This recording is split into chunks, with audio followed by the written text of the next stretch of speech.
Hello! So, we are finished with our section on group theory, and today begins my series of lectures on elliptic curves.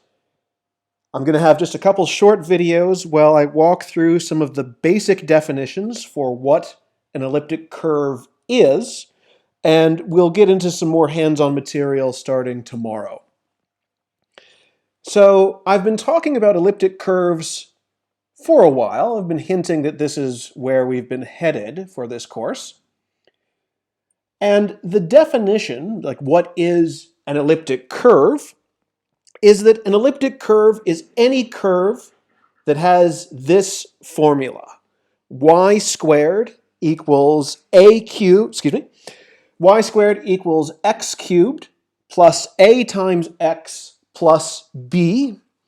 A and x here are going to be constants, and x and y are the variables. So on the left-hand side here, I've just got y squared. On the right-hand side, I've got a cubic formula in x, and it always has this particular shape. There will be just an x to the cubed, x to the 3. There will be no x squared term. There will be some linear term with a coefficient a, and some constant term with a coefficient b. So there's a lot of different options we have for our elliptic curve. And I have an interactive element for this lecture. So if you click on this link in the slides, or if you just copy this URL into your browser, you can look at the same graph that I will be looking at.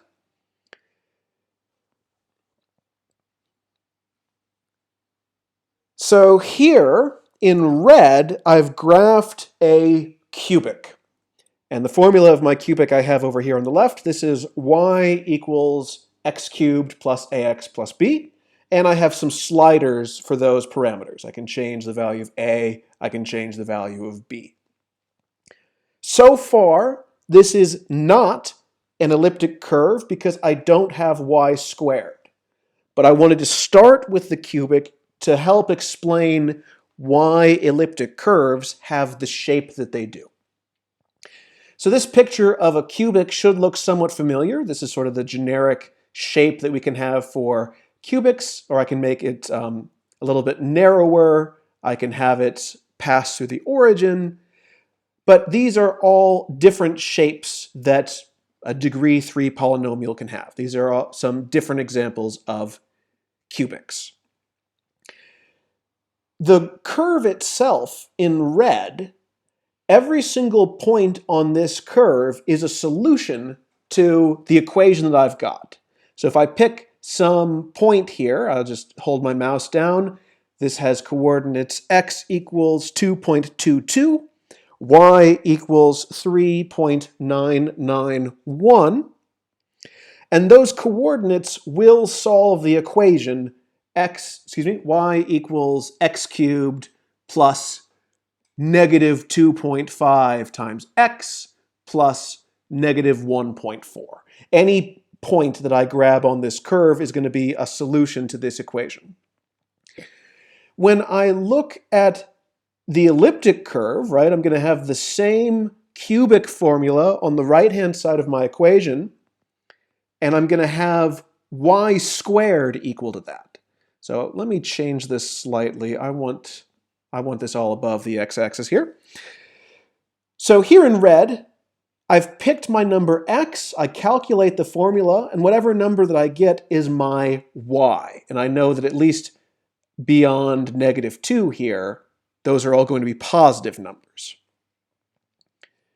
If I want y squared to be equal to this value that I have for x cubed plus ax plus b, then y itself could be a positive number, or y could be a negative number, right? Because a negative number squared will be positive.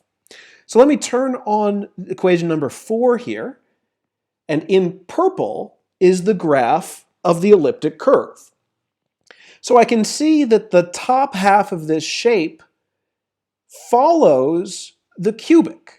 It's not exactly the same. It's a little bit tighter here. It flares a little bit more outward on this side, but it meets the x-axis at the same place. So I can see this intersection point, x equals 1.478, y equals 1. So that in red would be a solution of my cubic.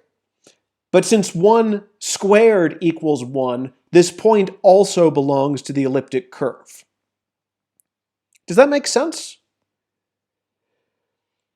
Now, if I'm looking for points on the elliptic curve which are below the x-axis, I could have the same x-coordinate, 1.478, but down here, I'll have a y-coordinate of -1. This is being a little fiddly, so I've almost got it there. Because this point that I have in purple will also be a solution of the equation. So x equals 1.478, I suppose. Y equals -1 will solve my purple equation, and so this point belongs to the elliptic curve. Because the left-hand side of the elliptic curve formula is always y squared, that means that the graph of my elliptic curve will always have a mirror symmetry about the x-axis. So anytime I have a positive y-coordinate as a point on my elliptic curve, I can find the corresponding negative y-coordinate and vice versa. So this graph will always be symmetric about the x-axis. Now you might note, because of that, my elliptic curve fails the vertical line test. So elliptic curves are not the graphs of any functions. So let me just put in, for example, x equals c. I want a constant. Can I have a constant, please? It's not giving it to me. Let's have x equals 0, right?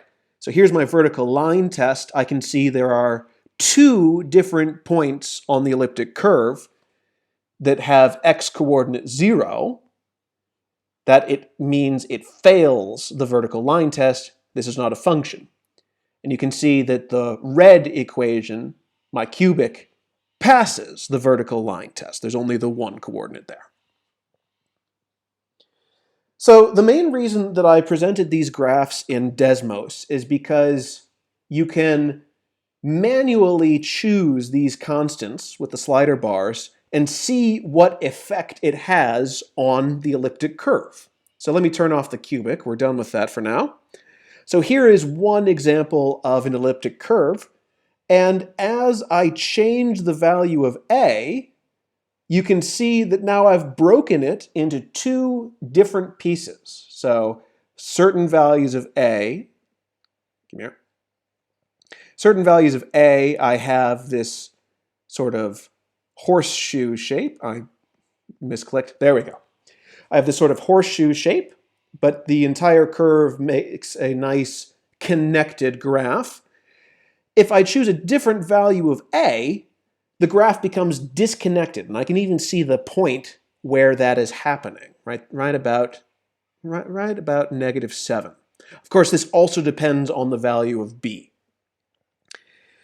So some elliptic curves can be disconnected like this, and you would wonder what is happening here. Why is there this region where no x-coordinate has a point on the elliptic curve? Let me turn the cubic equation back on. So in red here is my cubic. I'll get rid of the elliptic curve function for the graph for right now, so it's easy to look at. At these 2 points, so about 0.84 and 2.6, this is where the cubic goes negative. And that's fine. Y can take on negative values, and so I have these points on the red curve that satisfy the cubic equation. The problem is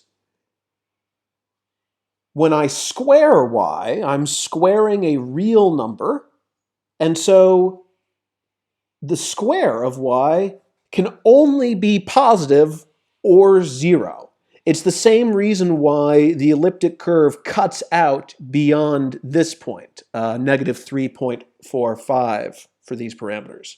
So if I turn the purple curve back on, my purple curve cuts out at exactly the places where the cubic goes negative. So once again, that is because I am squaring my y-coordinate. I can't possibly find a solution for y squared equals a negative number unless I start working in the complex numbers. And for this lecture, I'm not going to be working with complex numbers. So I invite you to have some fun, play around with the different parameters that elliptic curves can have, and see the different shapes that they're going to make. In my following lectures, we're going to see a bit more why these graphs are useful to us. Oh, we saw the extra little bulb sort of disappear there as I change my A values. But for right now, for this mini lecture, it's just a special kind of graph. That is all that an elliptic curve is. Okay, I will see you in a bit for classifying elliptic curves.